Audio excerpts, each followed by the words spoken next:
Cuando usted va a una ciudad, o cuando yo voy a una ciudad, generalmente una ciudad está llena de monumentos. ¿Sí los han visto? Sí, claro, vamos a Santa Marta, en Santa Marta, allá en la quinta de San Pedro Alejandrino, ahí está el monumento a Bolívar, ¿sí? Y lo que sucedió en su momento. Y si vamos al puente Boyacá, esta mañana veníamos conversando en el carro con la hija y papá, mi esposa también. En el puente Boyacá está allí lo que sucedió alrededor del 20 de julio, si mal no estoy, y unas esculturas. ¿Cómo? La batalla de Boyacá. En fin, y usted se acerca y ahí aparece en la fecha tal lo que sucedió. Usted va al parque de San Vicente y aparece la foto, o mejor, ¿qué? Escultura, la estatua de un hombre llamado Sacramento Cristancho, que en el año 1000, me buscan el dato porque se me olvidó, bajó por Angosturas y ancló el pueblo en lo que se conoce hoy como Angosturas, pero que más tarde fue San Vicente de Chucurí. ¿Listo? Es que uno vive en el pueblo y ni conoce la historia del pueblo. ¡Qué vergüenza! Pues saben, hermanos, en la Escritura hay un capítulo donde está el monumento a todos los fieles de Dios en la historia, los que más ejercieron fe, y se les menciona por nombre. ¿Ustedes saben cuál es ese capítulo? ¿Cómo? Hebreos capítulo 11. Y les voy a hablar, Hebreos capítulo 11. Aparece entonces de los héroes de la fe, me presenta a los patriarcas, me presenta a Moisés, le dedica buen tiempo a Moisés para describir su ministerio. Y luego, en el versículo 31 me menciona Rahab. Les debo un sermón de Rahab. Me gusta el papel de Rahab en su momento. Un sermón para el Día de la Mujer no quedaría mal, ¿no? En el libro de Hebreos, el capítulo 11, el versículo 32 dice, ¿qué más diré? El tiempo me faltaría para contar de quiénes. A ver, ayúdenme ahí. Gedeón, Barak, Sansón, Jefté, David, Samuel, ¿y quiénes? Y los profetas. Que por la fe conquistaron reinos, obraron justicia, alcanzaron promesas, taparon boca de leones. En fin, ahí me menciona un poco de cosas. Si podemos leer, dice, apagaron juegos, ¿qué? Impetuosos, evitaron filo de espada, sacaron fuerza de la debilidad, ¿fueron qué? Fueron valientes en batallas. ¿Qué más dice de ellos? Y rechazaron ¿a quiénes? A ejércitos extranjeros. Dejémoslo ahí, venga yo acomodo aquí. Ya. Pero quiero que pensemos en el versículo 32.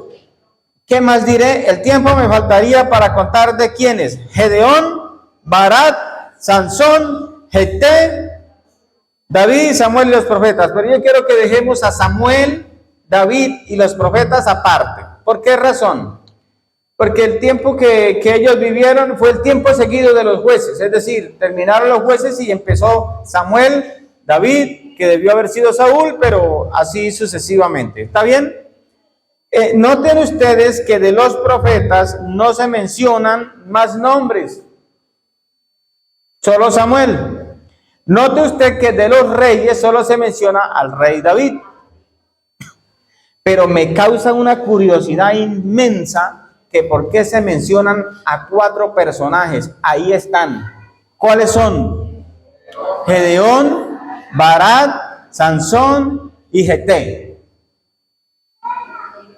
Gedeón, Barak, Sansón y Jefté. ¿Quiénes fueron ellos? Ellos fueron jueces de Israel en el tiempo en el que la Biblia y la Escritura dice que no había rey en Israel y que cada uno hacía que ¿qué? Lo que bien le parecía. ¿Ok?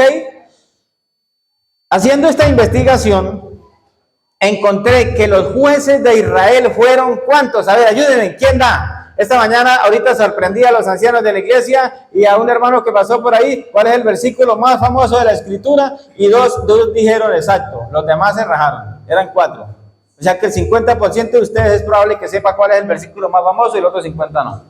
Pero ¿Cuántos fueron los jueces de Israel? Ayúdenme, a ver, un número. Ahí se mencionan 4. Les voy a dar una pista. A ver, despiértese. ¿En dónde están los niños de la iglesia?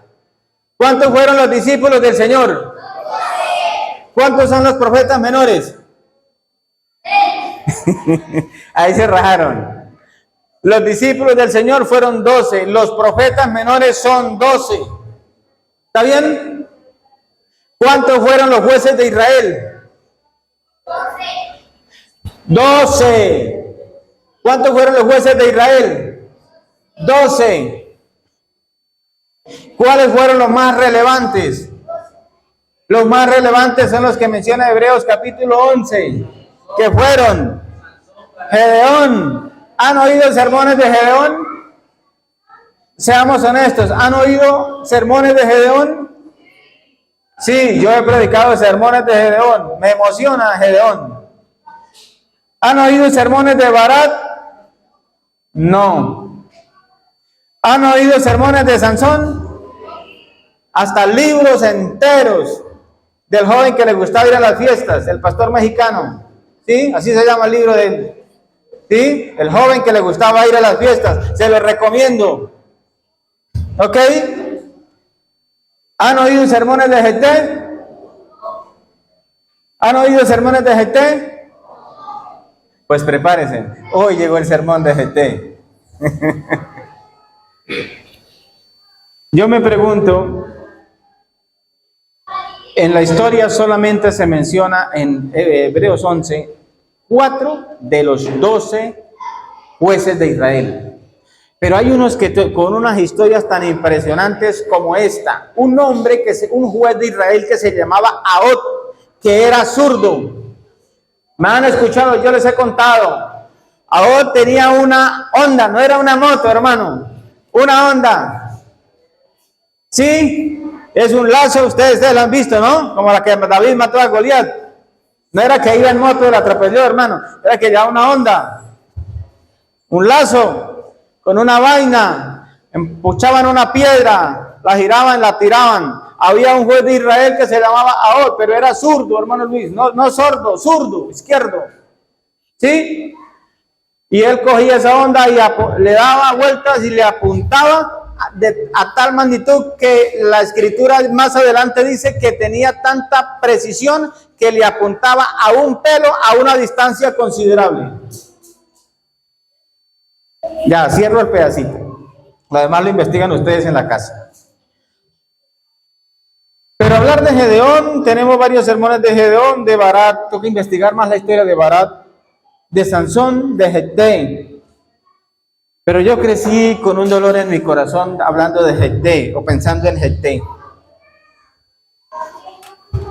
Yo crecí con la historia de Jefté en mi cabeza y pensando, ¿qué pasó con Jefté? ¿Y qué es lo que ustedes más se acuerdan de Jefté? ¿Qué es lo que más se acuerdan de Jefté, Claudia? La niña. ¿Qué pasó con la hija? Uy, no, Jefté. Voy a hacer un paréntesis, le voy a pedir a los diáconos o a alguien, no quiero a los niños en la calle. A ningún niño en la calle. Por favor, los papás estén pendientes de eso, no niños en la calle, por allá distraídos. Usted debe saber en este momento que su hijo está ahí sentadito prestando atención. Cierre paréntesis. Así que yo crecí pensando en Jefté, pero nadie me dio explicaciones de Jefté. ¿Qué podemos aprender hoy de Jefté? Eso es lo que vamos a investigar. Empecemos. ¿Dónde está la historia de Jefté entonces? En Jueces. En el libro de Jueces, por favor. Por eso quería que alguien me mostrase la Biblia para que ustedes... Jueces capítulo 10. Dice que el Señor se enojó contra Israel y los entregó en manos de los filisteos y de los amonitas. Estos oprimieron y quebrantaron durante ¿cuántos años a Israel? ¿Cuántos años? 18 años. ¿Qué pasa con mi Biblia? Estamos en el versículo de Jueces 10, versículo 8. Estos oprimieron y quebrantaron durante 18 años a todos los israelitas que estaban del otro lado del Jordán. Ellos clamaron al Señor, dice el versículo 10, confesaron sus pecados y bueno, entonces dice que en el versículo 13, pero vosotros me habéis dejado y habéis servido a otros dioses, por tanto no los libraré más. Y Dios les dijo en el verso 14, id, clámenle a sus dioses para que ellos los libren. Y los israelitas respondieron al Señor, hemos pecado, haz con nosotros como bien te parezca, pero líbranos en este día. Dice el versículo 16. ¿Listo? Estoy leyendo el versículo 15. El versículo 16, que ya ustedes lo deben estar observando, y quitaron de entre ellos los otros dioses y sirvieron al Señor. Y a mí me gusta esa expresión. ¿Qué dice esa expresión del versículo 16? Jehová, ¿qué hizo? ¿Qué hizo el Señor con el pueblo de Israel? Dice que, en mi versión dice, y el Señor no pudo soportar más el sufrimiento de Israel. Eso es una expresión de misericordia. Cuando nosotros investigamos la misericordia de Dios, nos quedamos anonadados. Porque a veces la misericordia de Dios no la podemos entender. ¿Cómo es que el pueblo se separa de Dios? Tiene unos ídolos, clama a los ídolos. Dios les dice, ustedes verán, allá los dejo, clámenle a ellos. Pero un día el pueblo dice, está bien, vamos a quitar los ídolos. Y clamaron al Señor. ¿Y qué hizo el corazón de Dios? ¿Qué pasó con él? Se conmovió. ¿Ustedes han oído la expresión del padre del hijo pródigo? ¿Fue movido a qué? Es la misma expresión para hablar de la bondad y la misericordia de Dios.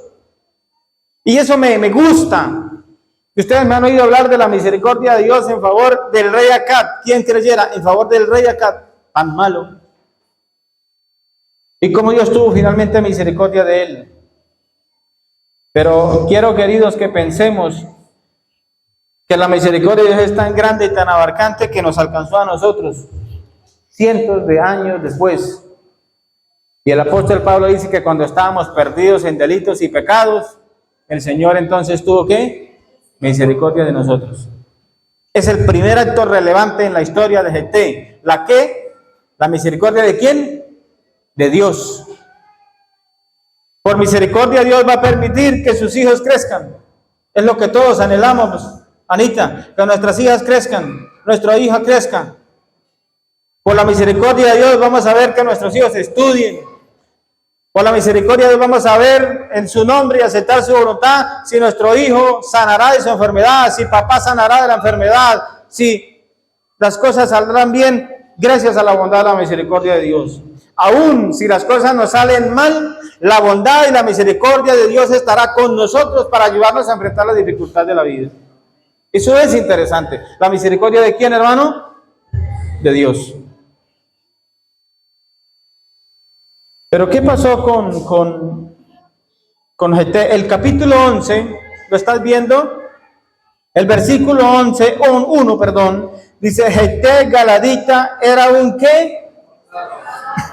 Un guerrero valiente. Pero era hijo de quién? ¿De una qué?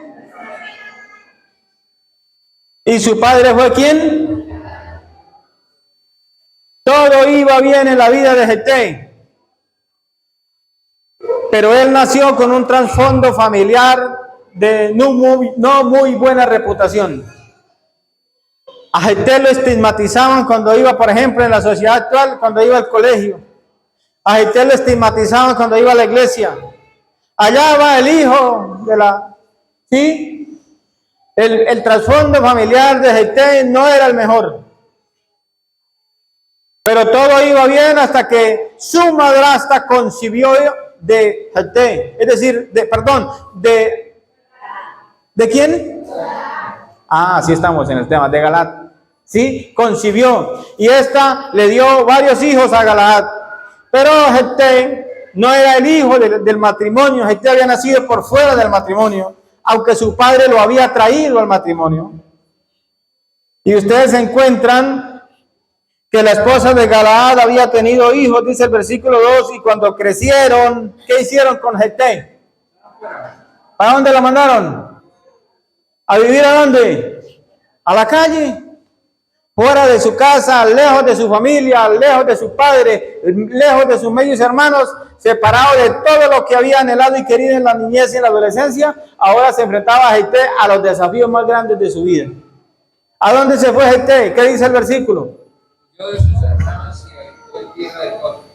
Entonces huyó de sus hermanos. Dice el versículo 3. Y habitó en tierra de ¿quién? De Tod. Queridos, ninguno de los seres, y yo me pongo grifo al pensar en esto, mi piel se me eriza. Ninguno de los seres humanos tenemos la capacidad de elegir en dónde nacer. Nadie tiene la capacidad de elegir el entorno social, el entorno político, religioso, moral, en lo cual yo voy a nacer. Aunque Dios nos creó libres y con la capacidad de elegir, es una de las grandes decisiones de la vida que no tenemos la voluntad nosotros para elegir. Porque cuando nos dimos cuenta, abrimos los ojos, lloramos, desnudos, sin saber qué mundo es el que nos estaba ¿qué? Recibiendo. Jefté nació en un momento en la historia, en el seno de una familia que no tuvo la oportunidad de decidir. Y cuando abrió sus ojos y sus medios hermanos crecieron, entonces comenzó a amargarse por lo triste que había sido su, entre comillas, destino, de la cual él no tenía nada que decidir. Eso enseña que no importa cómo hayamos nacido, en dónde hayamos nacido, no importa con quién te hayas casado, no importa cuántos hijos hayas tenido, no importa cuánta pobreza haya habido en casa. De acuerdo al primer texto que vimos, la bondad y la misericordia de Jehová me seguirán ¿cuántos días? Todos los días de mi vida. ¿Y qué más termina diciendo el Salmo? Y en la casa de Jehová ¿qué? ¿Cuántos días? Amén. Esa es una de las expresiones más poderosas de la Escritura. ¿Saben? Pero para colmo de males, el versículo 3 dice que se le juntaron algunos hombres ¿cómo? Ociosos y vagabundos. Y en mi Biblia dice algunos desocupados. Jovencito, jovencita, en la edad de la vida, donde más se anhela, donde más es hermoso vivir, la adolescencia. Y si te juntas con hombres desocupados, con hombres ¿qué? Ociosos, con hombres vagabundos, ¿qué puede esperar de ti? ¿Qué se va a esperar de ti? Si tu amigo no le gusta estudiar, ¿qué se puede esperar de la influencia sobre ti? ¿Ah? Nada. Vas a ser un fracasado en la vida, así sencillo. Escoge pues amigos que te ayuden en la vida a superarte, que te sumen, no que te queden. Por eso yo quería estar hoy en La Victoria, para dar ese seminario a los jóvenes de la iglesia, de esas 4 iglesias. Escoge amigos que te ayuden a sumar en la vida, no que te quiten el sueño chateando en Facebook a la medianoche. A veces me despierto a la madrugada, tomo el teléfono, y los que tienen activado eso todavía, y miro WhatsApp y sé a qué hora se acostó mi hijo. ¿Qué estabas haciendo? Le pregunto después. Papá, yo salgo tarde del trabajo, o salgo temprano. Me dice mi hijo mayor, yo salgo temprano y duermo de las 4 a las 7 de la noche. Entonces luego se le va el sueño. Bueno, yo digo, duerma ahora que puede, después no lo van a dejar dormir. Pero así sucede. ¿Qué hace una persona conectada a las 2 de la mañana? ¿Qué rendimiento va a dar en el trabajo? ¿Qué rendimiento va a dar en el colegio, jovencitos? Y después se quejan, no, mamá, perdí el quiz. ¿Culpa de quién? De él, pues irresponsable. Porque la noche es para dormir, no para chatear. Después chateas de día. ¿Ok? Así las cosas. Escoge a personas que te ayuden a ¿qué? A sumar en la vida, no ociosos, sinvergüenzas, vagabundos. Y eso fue lo que hizo Jefté. Lo tercero que nos enseña Jefté, en el capítulo 11 del verso 8 en adelante, que los ancianos de Galaad respondieron, vinieron a buscarlo. Desde el versículo 6, dice, le dijeron, ve y sé tú nuestro capitán para combatir a los amonitas. Al parecer habían pasado, escuchen bien, 18 años entre la salida de Jefté de su casa y todo lo que había pasado en torno de Israel. Habían pasado 18 años. Entonces los ancianos de Israel van a buscar a Jefté y le dicen, ven y vamos y nos libra de mano de los amonitas. ¿Saben cuál hubiera sido su actitud o tu actitud si te echan de la casa, te maltratan, te ridiculizan, pero después de un tiempo van los ancianos o tu papá o tu mamá o tus hermanos a buscarte y a decirles, ven y nos ayudas? ¿Cuál habría sido tu actitud? ¿Qué habrías hecho? Mira, ¿qué dice Jefté? ¿Qué dice la escritura de Jefté? Entonces, Jefté respondió a los ancianos de Israel, ¿no me aborreciste si echaste de la casa de mi padre? ¿Por qué venís ahora a mí cuando estoy en qué? ¿Cómo se sentía Jefté? ¿Cómo estaba su estado de ánimo después de que lo habían echado de la casa? ¿Cómo estaba? Afligido, triste. Pero ahora los ancianos de Israel venían a decirle, ven y te unes a nosotros. ¿Saben? Y a mí me impresiona, y el tercer aspecto que me gusta de la historia de Jefté es esta. Jefté los perdona y accede a ir con ellos a la guerra. ¿Qué aprendemos entonces de Jefté en este momento? Que Jefté, ¿qué? ¿Los qué? Los perdona. Miren ustedes lo que dice el siguiente texto. Entonces, versículo 9, versículo 11. Entonces Jefté fue con ellos y el pueblo lo eligió, ¿qué? Caudillo y ¿qué? Y príncipe. Y Jefté repitió todas sus palabras ante el Señor. ¿En dónde? En Mizpa. Mizpa era el lugar, la concentración espiritual de Israel se hacía en Mizpa. En otras ocasiones en Gilgal y en otras ocasiones en Rama o Ramá. ¿Sí?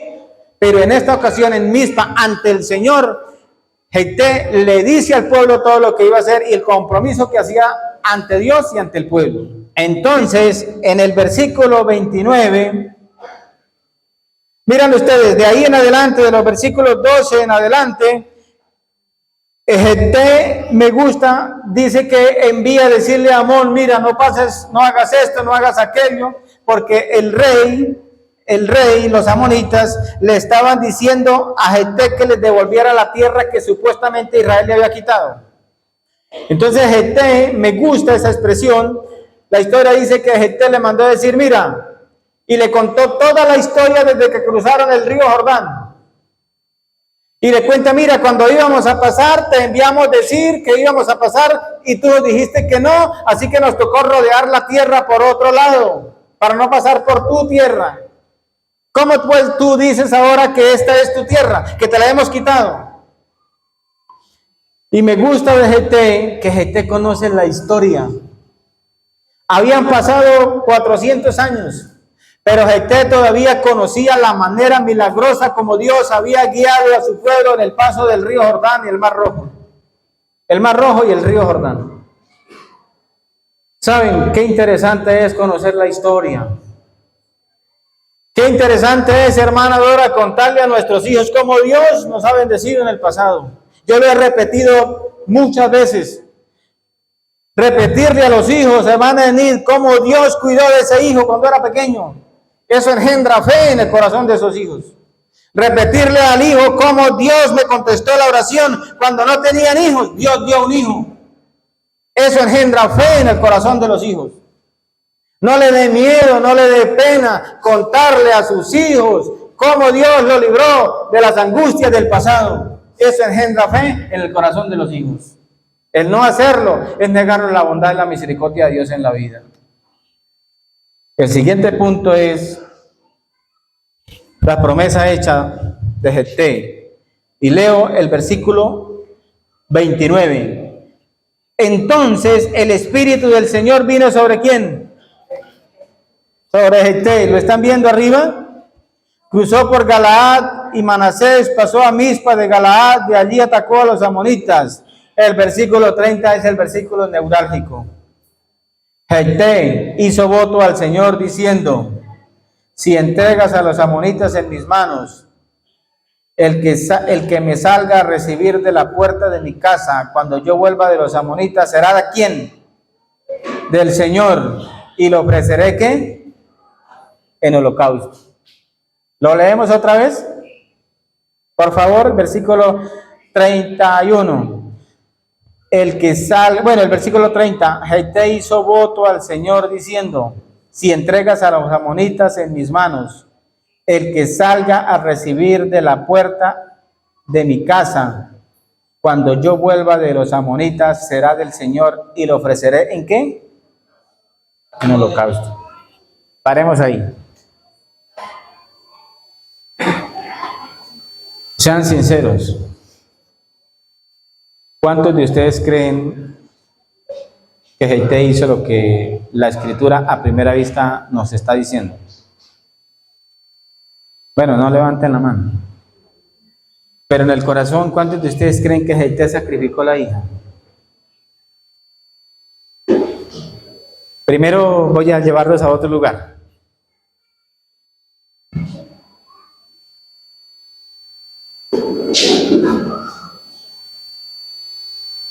Cuando solemos estar en angustia, generalmente, ¿qué hacemos? ¿Qué hacemos? Cuando tenemos angustia, ¿qué hacemos? Hacemos promesas. Señor, si haces esto, yo hago aquello. ¿Sí? Sí, solemos hacer así. Porque somos sensibles al dolor. La angustia nos causa más angustia, parece mentira. Nos derrumba, nos destroza. La muerte arranca de nosotros la paz, la felicidad, el amor, todo se lo lleva a veces. Y entonces nos hacemos votos y clamamos al Señor: Señor, si haces esto por mí, yo te doy esto. Si haces esto por mi hija o por mi hijo, yo te doy esto. Saben, en la Escritura hay por lo menos 46 expresiones que hacen referencia a los votos hechos al Señor. 46 ocasiones en la Escritura se menciona de los votos a Dios. Algunas para decir, por ejemplo, si una mujer casada, o mejor, si una mujer joven en casa, soltera, hacía un voto al Señor, algún voto, si ella lo hacía y su padre lo escuchaba, el único que le podía echar abajo el voto era si su padre estaba en desacuerdo. Si su padre callaba habiendo escuchado el voto de la hija debía cumplir el voto. Pero si el padre escuchaba y le decía que no, entonces ella era libre del voto. ¿Me entienden? De igual manera, la esposa. Si la esposa hacía un voto, ella podía cumplirlo siempre y cuando el esposo la desautorizara. No la desautorizara. Pero si la desautorizaba, pues ya quedaba libre del voto. Yo no les doy los textos porque, por favor, aquí nos da la una. Pero eso son unas expresiones de votos. Ahora, hubieron hombres de Dios como Jonás. ¿Se acuerdan de Jonás? Entonces Jonás en el capítulo 2, si mal no estoy, el versículo, ya les doy el texto, Jonás 2:9, dice: pagaré lo que ¿qué? Lo que prometí. Pero saben, cuando usted lee la oración de Jonás, entonces comienza de esta manera: cuando estaba en mi angustia me acordé de Jehová. Esa es la expresión que menciona Jonás en la oración. Y al terminar su oración, entonces dice, pagaré lo que ¿qué? Lo que prometí. Y el Salmo 66, 13, que lo debo buscar aquí porque no me lo sé, no lo aprendí. El Salmo 66, 13 utiliza esta expresión: entraré en tu casa, con holocaustos te pagaré mis ¿qué? Votos que pronunciaron mis labios y habló mi boca cuando estaba ¿qué? Angustiado. Es normal de los seres humanos hacer ¿qué? Votos, promesas. Entonces, recuerden que Eclesiastés dice que cuando a Dios hagas voto, ¿no qué? No tardes en cumplirlo. Y en Deuteronomios hay un texto, yo sé si lo vamos a buscar. En Deuteronomios, si mal no estoy, 23, vamos a ver si es ese. 23,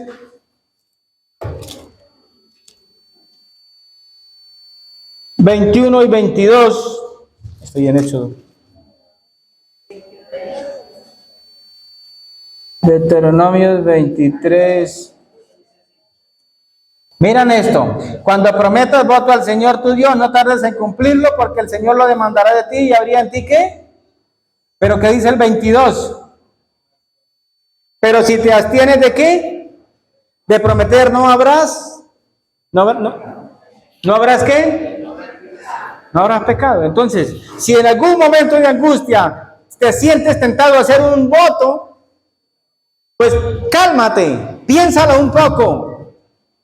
No prometas. Si no prometiste, pues no vas a pecar, porque si no cumples, pues pecas. ¿Sí? Pero ustedes dirán, bueno, desenrédenme. ¿Qué tiene que ver esto con Jefté? Pregunto, ¿Jefté sacrificó la hija, sí o no? Hermanos, yo crecí en la iglesia dolorido con esa situación. Y les voy a decir una cosa para los que me dijeron que sí, lamento decirles. La creencia de que Jefté sacrificó a su hija es una creencia de los testigos de Jehová. Pagana, de origen pagano. Que se sitúa justo en el tiempo de los jueces, cuando los padres sacrificaban a los hijos.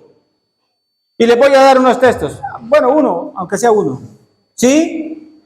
Yo creí torturado, pensando, pobrecita, esa mujer hermosa, haciendo algo bueno sin saber, murió en un holocausto. No fue así, lo voy a demostrar. Un día Dios le dijo a Abraham: levántate de tu tierra, de tu parentela, no tenés hijo, váyate a tal lugar. Pasaron 25 años, Dios le dijo: te voy a dar una descendencia tan grande como las estrellas. ¿Sí? ¿Se acuerda, hermano Jorge? Y pasaron los años, y cuando iban 19 años le dijo a Dios: ¿dónde está la descendencia que me dijiste? Entonces Dios le dio un hijo.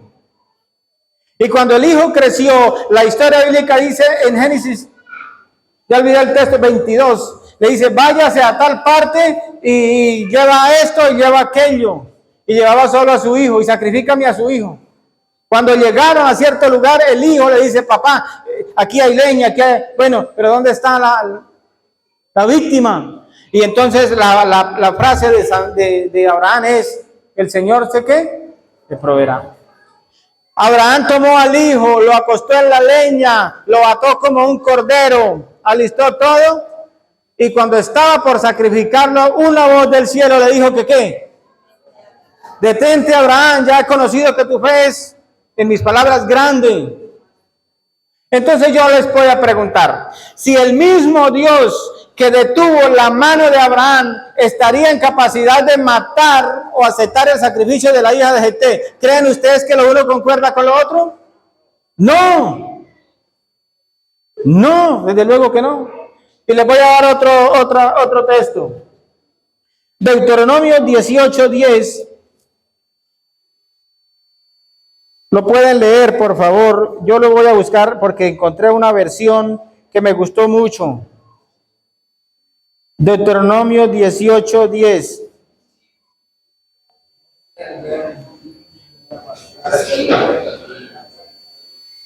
La Biblia católica tiene esta expresión.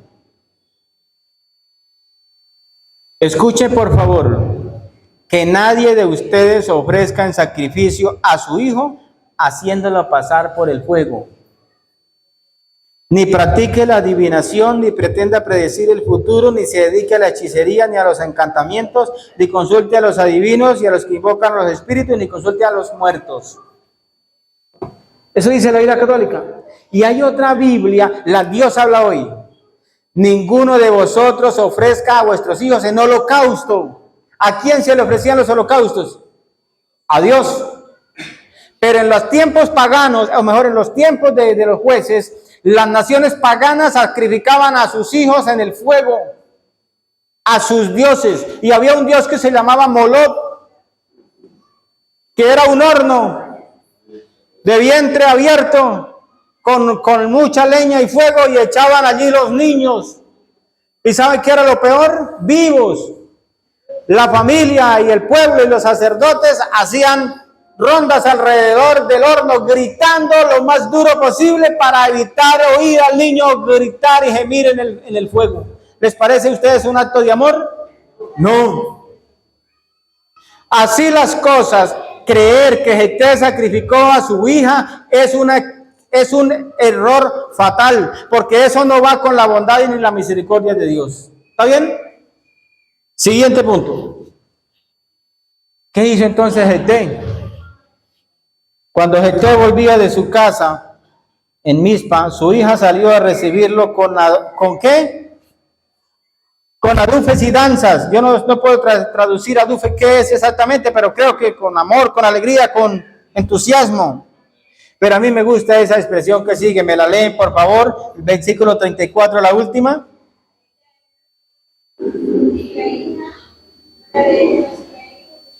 ¿Era su qué? ¿Cuántas hijas tenía Jefté? ¿Cuántos hijos tenía? Ninguno. ¿Solo una qué? Una hija. ¿Sí? Me gusta esa expresión. Fuera de ella no tenía nadie más. ¿Cuántos tienen un solo hijo? Bueno, un solo hijo o una sola hija. ¿Cómo cree que se sentiría Jefté si aplicáramos el concepto de los testigos de Jehová? ¿Cómo creen? O el concepto de Abraham en su momento de sacrificar al hijo. Eso no cabe en el corazón, no se concibe en el corazón. No se concibe que haya que sacrificar al hijo de ninguna manera, de ninguna manera. Entonces, queridos, nosotros tenemos 3 hijos con mi esposa. Y en ocasiones se iban los 3 a paseo o alguna actividad del colegio. Y yo le decía a la niña, tú no vas. ¿Por qué? Yo tengo 2 hijos, pero una sola. Entonces se iban los 2 y ella quedaba triste. Y no lo entendía, ahora lo entiende. Pero a veces hay que, sí, extralimitar, mejor quitar, por proteger a alguien. A veces los hijos no entienden eso. Cuando son grandes lo entienden. ¿Sí? Lo entienden mejor. Estamos terminando porque ustedes a las 12 se iban. Bueno, así las cosas. Cuando él la vio, rasgó su vestido y dijo, leo el versículo 35. Ay, hija mía, me has abatido, has llegado a ser mi dolor, porque di mi palabra al Señor y no podré ¿qué? Ella respondió, Padre mío, si has dado palabra al Señor, ¿haz qué? Haz de mí como prometiste, ya que Él te permitió vengarte de tus enemigos los amonitas. Les pregunto, ¿en qué se parece la actitud de esta joven que no se da su nombre a la actitud de Isaac en su momento? ¿Es parecida? ¿Ustedes creen que un joven posmoderno como los chinos de hoy, perdónenme, se hubiese dejado alcanzar? Había echado el bienestar familiar, había echado la comisaría de familia, había echado la infancia de adolescencia, había echado hasta un abogado había conseguido ante la corte. Y encima de todos los papás para la cárcel. ¿Cuál hubiese sido la actitud? Esa es la actitud, esa es la esencia del sermón. La sumisión de los jóvenes al corazón de sus padres. Ella estuvo dispuesta a hacer lo que el papá decía, lo mismo que Isaac en su momento. Por eso la historia de Jefté es una historia de amor. La historia bíblica termina diciendo que entonces ella se fue por los montes a llorar su virginidad.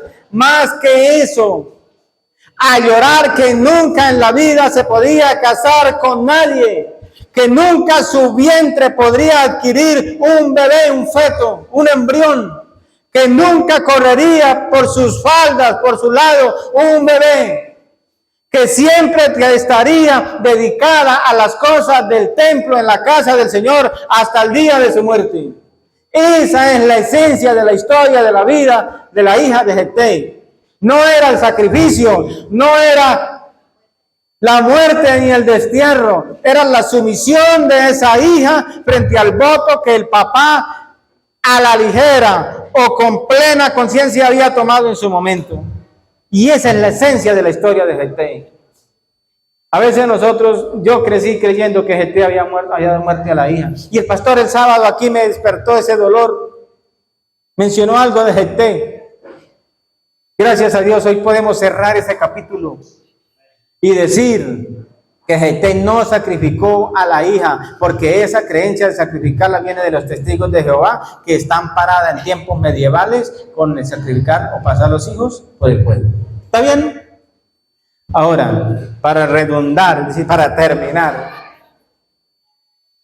la lectura bíblica decía, porque de tal manera amó, ¿quién?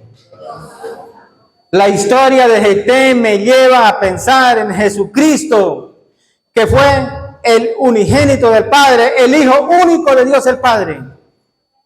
Y ha sido el único ser humano que ha muerto, que ha pasado por las circunstancias difíciles de la vida, con tal de que los seres humanos obtengamos el que es ¿qué? Libertad, redención, en su sangre, el perdón de ¿qué? De pecados. Porque de tal manera, por eso todo el mundo se sabe San Juan 3:16. Porque es la expresión máxima del amor de un padre en favor de ¿quiénes? De sus hijos. Y Filipenses capítulo 2, versículos 10 y 11, dice, el que no estimó como el ser igual a ¿quién? A Dios, como cosa a que aferrarse, sino que vino hasta nosotros, sufrió la muerte, ¿y la muerte de quién? De cruz. El único padre que entregó a su hijo para pasar la muerte y las dificultades de la vida para redimirnos, se llama Dios el Padre eterno. Amén, aleluya. Esa es la expresión máxima del amor de Dios. Pensando en eso, ¿qué tan fieles hemos sido al Señor con su bondad? Pensando en eso, ¿qué tan fieles hemos sido al Señor con su misericordia? Y termino recordando lo siguiente.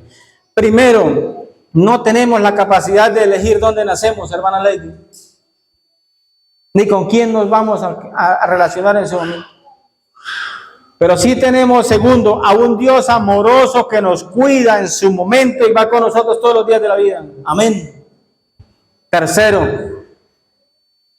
debemos ser cuidadosos a la hora de hacer los votos, y mejor es que no prometas, porque si prometes y no cumples, pecaste en su corazón y causaste un agravio al Señor.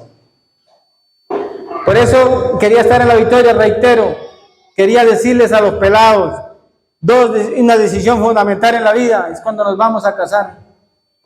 Tome la decisión, y el mejor divorcio se hace antes de casarse, por favor. Por eso se pueden arrepentir. Ellos se van a casar dentro de poco. Qué pena. Pero ellos me han contado hoy. Todavía están a tiempo. Porque el mejor divorcio se hace antes de casarse. Tomen las decisiones a tiempo.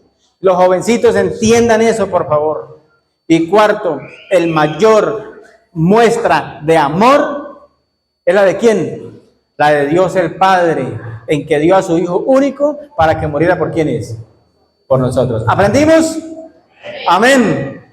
A mí no me tocaba hoy, pero gracias a Dios hemos podido compartir. Gloria a Dios, porque Jefté no sacrificó la hija, sino que la entregó como una ofrenda para que sirviera en el santuario hasta el día de su muerte. Y hasta mucho tiempo después, las vírgenes en Israel iban de cuando en cuando a un lugar a llorar la mala fortuna, no de ella, de un papá que no supo hacer votos, que no razonó un poco y no pensó que era su hija la primera que iba a salir a visitarlo o a felicitarlo. Por eso, seamos cuerdos a la hora de prometer. Que Dios nos bendiga. Amén. Esa era la expresión máxima de amor, la bondad de nuestro Dios.